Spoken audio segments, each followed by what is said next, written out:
सभी को नमस्कार। हम वीडियो बना रहे हैं सरल समीकरण, और सरल समीकरण में भी जो कंपटीशन टेस्ट के लिए जरूरी प्रश्न हैं उनकी वीडियो बनाएंगे। आज हर अध्याय के अंत में एक वीडियो बनाते हैं जो नवोदय विद्यालय के लिए, मान लो नवोदय विद्यालय से थोड़ा सा ऊपर हो जाता है, लेकिन कुछ अध्याय नवोदय विद्यालय का भी है, NMMS का है, NTSC का है, SSC का है, यानी ऐसे प्रश्न जो कंपटीशन टेस्ट में आते हैं। और हमारा बिल्कुल ये लक्ष्य हम लेके चले थे कि बच्चों के अंदर से टेस्ट का भय, कंपटीशन टेस्ट का भय निकालना। अभी कंपटीशन टेस्ट के लिए हम स्वतः ही तैयार हैं, और जो बच्चा बेसिकली अब 6वीं 7वीं 8वीं से टेस्ट की तैयारी करता है वो हर प्रकार के टेस्ट को क्लियर करेगा। केवल उसका भय दूर करना है, उसको आता है, सब कुछ आता है। तो हमारी पहली स्टेज जिसमें NMMS आती है जो 48,000 रुपये का वजीफा है, और सितंबर के लास्ट में इसके लिए एप्लीकेशन मांगे जाते हैं, और नवंबर के तीसरे संडे को टेस्ट होता है। ये फिक्स है। NTSC अपना नवंबर के पहले संडे को होता है, NMMS तीसरे संडे को होता है। तो क्यों ना उसकी हम तैयारी शुरू से लग जाए। जब हम 6वीं में 7वीं तभी NMMS की तैयारी करेंगे ना, तो हमारे NMMS की तैयारी भी होगी और NTSC की भी तैयारी होगी। तो आज इसमें कंपटीशन के लिए कुछ क्वेश्चन चुनने की कोशिश की है बुक्स में से। मैंने जो प्रश्न चुने हैं वो प्रश्न अंतिम नहीं है, वो प्रश्नों का केवल एक दिशा है। उस तरह के प्रश्न आप खुद चुनेंगे और उस दिशा में आगे बढ़ेंगे। जो प्रश्न आप चुने वो भी शेयर करें, ताकि शेयर करने से एक तो नए प्रश्न पैदा होते हैं। फिर जो समस्या नहीं मेरे आगे सामने समस्या है, मैं उस समस्या को शेयर करूंगा। जितनी बार भी चिंतन के साथ शेयर करूंगा तो मुझे हर बार कोई न कोई नया हल मिल रहा होगा। तो इस प्रकार हम प्रश्न को शेयर करें, नई समस्या क्रिएट करें, और उस क्रिएशन में से कुछ नवाचार हम निकालें। तो चलो मैं आज अपनी वीडियो बनाता हूँ प्रतियोगी परीक्षा में सरल समीकरण। हो सकता है मैं प्रश्न यहाँ पर पूरे न लिख पाऊं, लेकिन मैं प्रश्न पूरा बोलूंगा। आप अपने नोटबुक रखें, जब भी वीडियो सुने, ये एक अपने आदत हो। हम कहीं सभा में बैठे हैं, एक बच्चा सुन रहा है, वैसे एक बड़े सिंसियरली सुन रहा है, हम मान रहे हैं। एक बच्चा बड़ा थोड़ा कम ध्यान सुन रहा है, एक बच्चा सुन भी रहा है और अपनी नोटबुक में कुछ नोट कर रहा है। अब दूसरा देखने वाला जो दाएं बाएं होगा ना, वो बिल्कुल ये महसूस करेगा कि ये बहुत ही सजग बच्चा है। जब भी हम वीडियो सुने या कहीं सभा में बैठे, जो कुछ हम सुन रहे हैं, तो अपने पास पेन कापी हो। हम जितना नोट कर पाए नोट करें। हो सकता है 1-2 बार तो हमें सब नोट नहीं कर पाए, कुछ बच जाएगा, लेकिन हम यदि हमारी अभ्यास चला तो कुछ दिन के बाद देखेंगे कि हम जो नोट कर रहे हैं ना, उस नोट में वो भी कर रहे हैं जो वो अंदर से नहीं बोल पाया, कुछ बच गया। बोलने वाले के पास अंदर बचता बहुत ज्यादा है, तो वो भी हम अपने आप समझने लग जाएंगे कि इसके पास क्या बचा है। तो जब भी वीडियो सुने तो पेन कापी जरूर साथ में रखें। तो इसमें किस तरह प्रश्न हो सकते हैं। हमारा जो ये है प्रतियोगिता परीक्षा में सरल समीकरण, और ये जो हमारा समीकरण है ये है अपना रैखिक समीकरण, और विशेषकर एक चर का समीकरण। एक चर का समीकरण है ये। तो इससे संबंधित हमने अभी इसमें किया है। अगली जो वीडियो जाएगी समीकरण की, इसमें मैं 9वीं और 10वीं कवर करने की कोशिश करूंगा। इनमें मैंने 6वीं 7वीं 8वीं तीनों क्लासों को कवर करने की कोशिश की है। अब पहला प्रश्न क्या लगता है, जो रैखिक समीकरण उसकी घात कितनी होती है, चर कितने होते हैं, चर कितने होते हैं उसमें, एक चर होता है, चर भी उसमें एक होता है, और उसकी जो घात है वो घात कितनी होती है, उसकी एक होती है, उसकी पावर है वो कितनी होती है, एक होती है। एक प्रश्न ये बन सकता है। अब दूसरा प्रश्न में क्या बन सकता है, इस तरह से जो हल है, हल करने की हमने इस विधि भाई अनुमान विधि निकाली, प्रत्याशपन वो ट्रांसपोज निकाला, तुला विधि निकाली, तो क्रॉस मल्टीप्लिकेशन निकाला, 5-6 विधियां हमने की थी। अगर कहीं भी आ जाए 3x/4 + x/6 = 22, तो इसका हल क्या हो सकता है। वो कहता है इसका हल क्या हो सकता है। इसका हल वो लिख देते, जैसे 22 है, 17 है, 18 है, 24, ये लिख दे।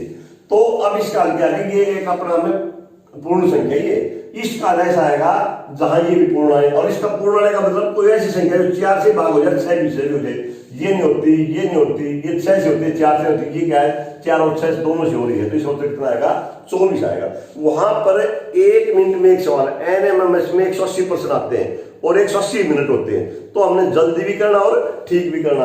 अगर मैं इसका 34 प्रश्न लूं, मैंने जैसे एक घात का हो गया, एक उसका चर का हो गया, एक की मेरा ये हो गया, तीसरा, यदि मैं 4था प्रश्न लूं तो कहता है 2 अंकों की संख्या है, 2 अंकों की संख्या, 2 अंकों की संख्या और अंक पलटने की संख्या और अंक पलटने से प्राप्त संख्या, अंक पलटने से प्राप्त संख्या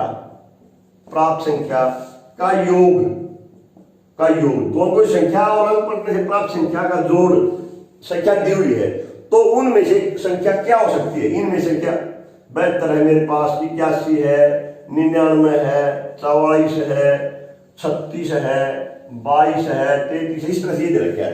इनमें से कौन सी संख्या हो सकती है जो दो अंकों की संख्या और उसका पलटने से प्राप्त संख्या? जैसे मैं लिख दूं 21 लिख दूं, 21 इसके पलटने कितना आ जाएगा? 12 कितना गया? 33 आ गई। मतलब इस तरह की संख्या 72 हो, इसका कितना आ जाएगा? 27, कितना गया? 99। तो कौन सी संख्या इसमें हो सकते हैं? यहाँ पर ये बात है। और जहां मैंने वीडियो बनाई, इस बच्चे ने ध्यान से पढ़ा होगा, तो बिल्कुल ये था, यदि दो अंकों की संख्या है, हम उसके अंक पर जोड़ दें तो वो संख्या हमेशा किससे भाग होगी? 11 से भाग होगी। ये 11 से भाग नहीं होगी, ये नहीं हो सकती। ये कैसे? ये नहीं होगी, ये होगी। ये संख्या हो सकती है मेरी, ये संख्या हो सकती है और ये संख्या हो सकती है। ये तीन संख्या ऐसी हैं जो अंक पलटने, दो अंकों की संख्या अंक पलटने से प्राप्त संख्या, जैसे 99। तो इस तरह की प्रश्न हमने वीडियो में किया था। अगर यहाँ पर योग है, अगर यहाँ अंतर हो, मेरा 500 प्रश्न मिल जाएगा। फिर यदि अंतर हो तो वो संख्या किससे भाग होगी? योग तो हमेशा 11 से भाग होगा। योग किससे भाग होगा? 11 से लिखने की बात है। और जो अंतर है ना, वो हमेशा किससे भाग होगा? 9 से भाग होगा। तो अगर अंतर वाले पूछ रहे तो कौन सी होगी? ये भी होगी 72, ये भी 9 से भाग होगी, ये भी होगी, ये भी होगी, 44 नहीं होगी, 36 और ये होगी। तो 9 के लिए आएंगे अपनी 72, 81, 99 और 36।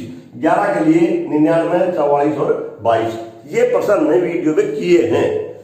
अगर मैं इस पर और कुछ करूं, तो जैसे हम समीकरण को हल कर रहे हैं, समीकरण को हल करेंगे तो हल करते वक्त जल्दी कैसे करें? ये मान लो मेरे पास ये है 6x घटा 5 बराबर 4x जमा 15।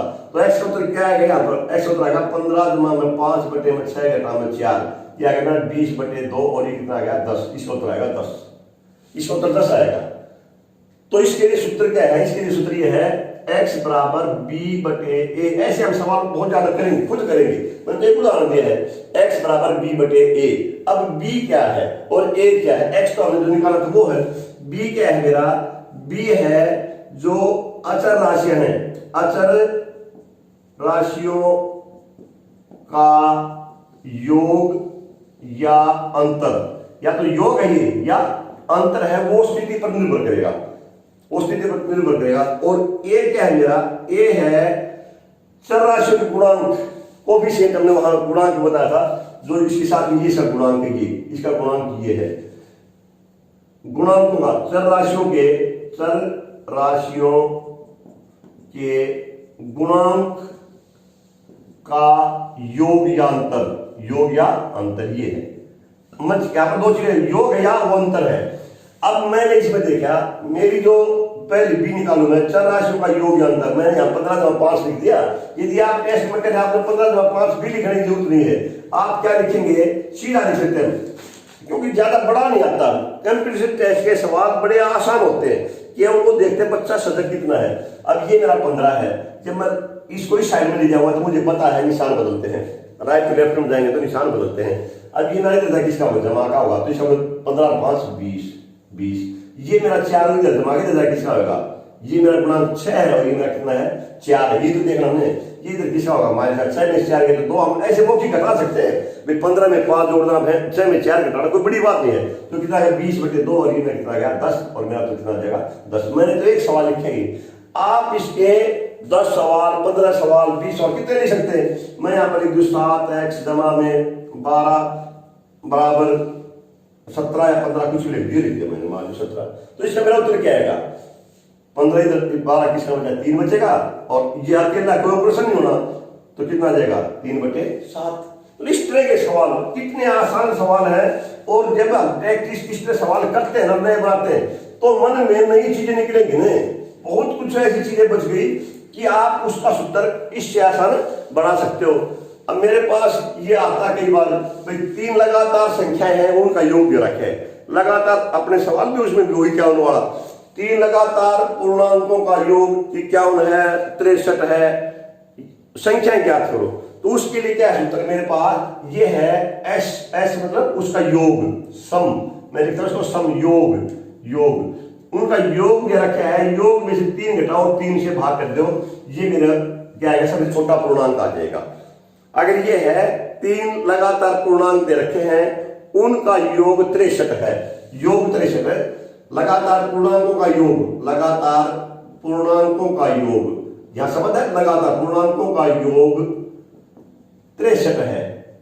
तो ये बताओ पूर्णांक है कौन कौन से, सूत्र क्या मेरा, 63 में से 3 घटा जा, 63 में से 3 का कितना बच गया, 63 घटा 3 बटे में 3 कितना आ गया, 60 बटे में 3। वहां पर मुझे ये लिखने की जरूरत नहीं, जब मैं कंप्यूटर टेस्ट में बैठा हूं 63 में 3 आता, मुझे लिखा कि संख्या में 3 घटाना आसान है, तो कितना आ गया मेरा, ये आ गया 20। तो मेरा क्या, ये सबसे छोटा है मेरा, तो मेरा आ गया 20, 21 और 22, मेरी संख्या ये है जिनका जोड़ 63 है। अपने उसमें सवाल 51 का है, 51 में क्या आएगा, 51 में से 3 घटा कितना आ गया, 48, 48 में 48 बटे में 3 कितना आ गया, 16, ये आ गया 16। जिस अध्याय को मुश्किल बता रहे थे, ये कह रहे थे जिसको अध्याय दूसरा आता है 8 में वो बच्चा बहुत होशियार है, जिस अध्याय को मुश्किल बता रहे थे उसके सवाल चुटकियों में निकाल रहे हैं, चुटकियों में निकाल रहे हैं। और ये है क्यों, इसका भी तुम्हें कारण बताना चाहिए, है क्यों, कुछ नहीं है। जब मैं लगातार लिख रहा हूं, ये इसका x जमा 1 जमा x जमा 2, ये इसका जोड़ है, ऐसा है, उसको आएगा। अब मेरा 1 2 2 रे 3 मैं इधर ले जाऊंगा, तो ये क्या आ जाएगा मेरा x घटा 3, x 1 2 3, मेरा 3x आएगा। जब मैंने x निकालना है जो पहले लिखा था, तो इस 3 को चले जाते बटे 3 आ जाएगा, ये मेरा सूत्र है, x माइनस 3। अब मैंने तो 3 का बताया है, अब 4 का 5 का 6 का कितने ही का ले सकते हैं, ये 3 का है। मान लो मेरे पास 4 हो तो मैं क्या करूं, 4 होंगे तो मेरा सूत्र ये लगेगा x घटा 6 बटे 4, ये लगातार 4 के लिए है। अगर 5 हो तो मेरा बढ़ेगा x घटा 10 बटे 5, 10 बटे 5।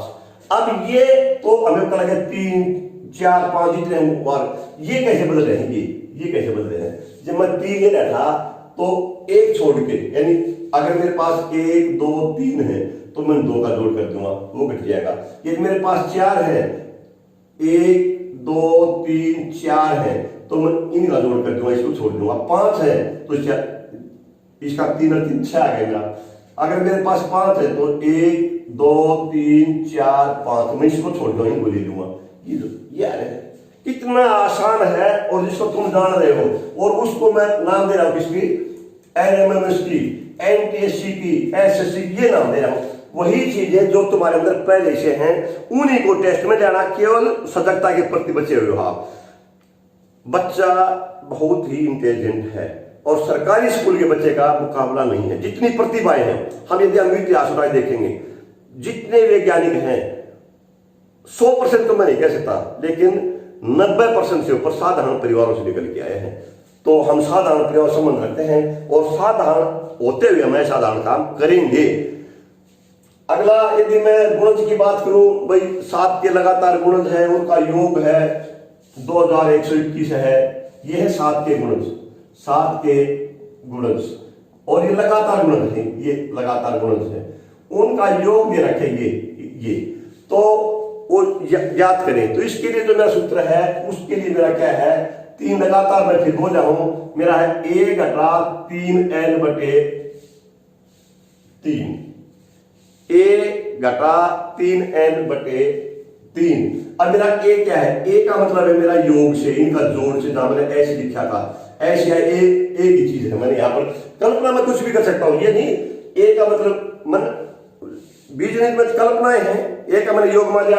n मतलब जो संख्या है, भाई किसका गुणज, यानी यहां पर मेरा n है 7, a है मेरा ये। अब मैं लिखूं तो क्या आएगा मेरा 2121 घटा में 3 गुना 7 21 है, बिल्कुल इसमें घटा कितना बचा 2100, और बटे में 3 कितना आएगा मेरा 2100 बटे में 3, 3 कम 3 3 7 21 700, क्या आ गया मेरा 700। तो क्या आ गया मेरा 700 707 और 714, ये 7 के लगातार गुणा, जिनका जोड़ कितना है 2121 है। अपने भी एक सवाल है, वह 8 की गुणा दोबारा कुछ इस तरह। अब इसका सूत्र क्या बन गया, 1 घटा 3n बटे 3। कोई सवाल आओ, उसका जो संख्या है उसको 3 से गुणा करो, योग में घटा 3 से भाग दो, कितना आसान। जब इस तरह के सवाल आप चुटकियों में कर रहे हैं, जिसको हम मुश्किल बता रहे थे, उन सवालों को आप चुटकियों में कर रहे हैं, तो ये बताओ आपके पास मुश्किल कहाँ है? केवल आपको धोखे में रखा जाता है। अभी ये प्रश्नावली बड़ी मुश्किल है, यह मुश्किल, आपको ये नहीं आएंगे, कई बार क्षेत्र नीति बड़ी मुश्किल है, सरल समीकरण बड़े मुश्किल है। मुझे आज तक ये पता नहीं लग रहा है कि मुश्किल है कहाँ पर। अब मुश्किल क्यों कहा जाता है, इसके पीछे भी कोई न कोई साजिश लगता है, मुझे तो ये लगता है। गणित को मुश्किल कह दिया जाता है, अब बच्चा इसमें दोषी नहीं कहीं पर, उसको घर में, परिवार में, स्कूल में, आस पड़ोस में कहीं पर डराया जाता है इसके प्रति। क्योंकि गणित का हमने एक वीडियो डाला था, गणित क्या है, गणित क्यों है, समाज का विकास का प्रतीक गणित है, तो मुश्किल नहीं है। तो इस तरह के सवाल हम बहुत ज्यादा कर सकते हैं। कुछ मान लो कुछ इस तरह के सवाल हो, भाई एक आदमी की आयु है और वर्तमान आयु में 60 वर्ष बाद आयु का 7 गुना हो जाता है, 7 गुना हो जाता है, तो उसकी वर्तमान आयु ज्ञात। इस तरह के सवाल आ गए, एक आदमी जो वर्तमान आयु है उसकी 60 वर्ष बाद वर्तमान आयु का 7 गुना हो जाएगा, तो उसकी वर्तमान आयु ज्ञात करें।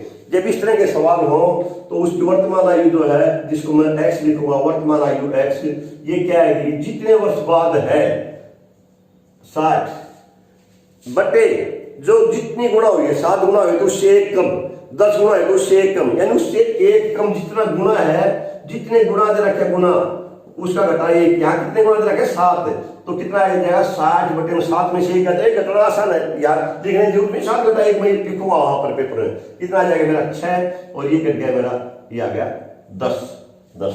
अगर मैं देखूं 10 साल, जो आज आदमी 10 साल का है, 10 साल के बाद 60 साल के बाद कितने का जाएगा वो 70 का, इसका हो गया 7 गुना।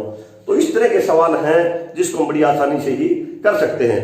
एक सवाल मान 3 जो कह रहा हूं वो ये है, भाई कोई बंद आ करते हैं, कोई बहुभुज है, पॉलीगन है, उसमें हम विकर्ण खींचें, विकर्णों की संख्या वैसे हमने उसमें किया था n इंटू n माइनस 2/3, ये विकर्णों की संख्या होती है, n इंटू n माइनस 3/2, विकर्णों की संख्या n इंटू n माइनस 3/2, ये विकर्णों की संख्या होती है। और विकर्णों की संख्या ये किसी भी बहुभुज के अंतर कोणों का योग होता है n माइनस 2 गुणा में 180, n माइनस 2 गुणा में 180। अब ये क्यों है, ये हमने वहां पर किया था, ये क्यों है, यदि इसकी मैं देखो, यदि कोई भी आकृति है मेरे पास, बंद आकृति है, और उसमें मैं विकर्ण खींचू, इसमें वैसे 2 विकर्ण आएंगे, ये विकर्ण आ गया, मतलब ऐसे विकर्ण दो एक दूसरे क्रॉस न करें, जो यहाँ पर प्रश्न बनाना जा रहा हूं, मतलब बंद आकृति में ऐसे विकर्ण जो एक दूसरे को क्रॉस न करें, तो उसमें कितनी त्रिभुज बनेगी, उसमें कितनी त्रिभुज बनेगी, इस तरह के प्रश्न है ये।